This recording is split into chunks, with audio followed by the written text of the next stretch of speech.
அம்மா சாப்பிட்டு 4-5 நாளுக்கு மேல ஆகுது. ஏதோ உங்களால முடிஞ்ச தர்மம் எதனாவது பண்ணுங்கம்மா. அப்படியாப்பா? சரி இங்கே இரு, நான் என்ன எடுத்துன்னு வரேன்.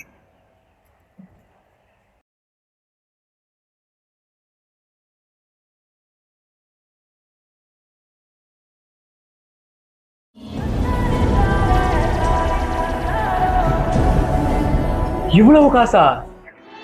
இந்த காலத்துல ₹1 போட மாட்டேங்கிறா, நீங்க இவ்வளவு காசு போட்டுக்கிறீங்க. இதுக்கு நான் எதனா கைமாறு செஞ்சே ஆகணும் உங்களுக்கு. அதெல்லாம் எதுவும் வேணாம்ப்பா, நீ போ. அந்த மாதிரி சொல்லாதீங்க. கண்டிப்பா நான் உங்களுக்கு எதனா உதவி பண்ணிட்டு தான் நான் இங்கிருந்து போவேனே. ஓ அப்படியா? A few moments later.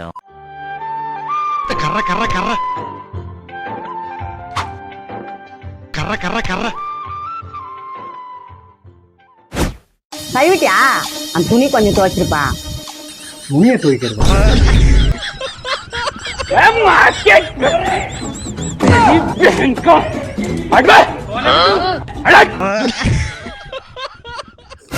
அப்போவே கொடுத்த காசை சூத்த மூட்டு வாங்கிட்டு போயிருக்கணும். பெரிய மன்னர் பரம்பரை உதவி பண்ணிட்டு தான் போவாராம். எப்பா எவ்வளவு நேரம் துவைச்சுன்னு இருப்பா? அதை பாத்ரூம் கழுப்போம். இவளை போட்டு தள்ளிட்டு ஜெயிலுக்கு போயிடலாமா? வேணாம், மாட்டிப்போம்.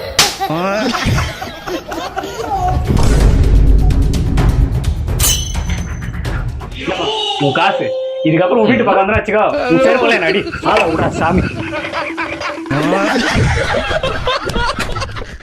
முடிஞ்சு மேல தள்ளு.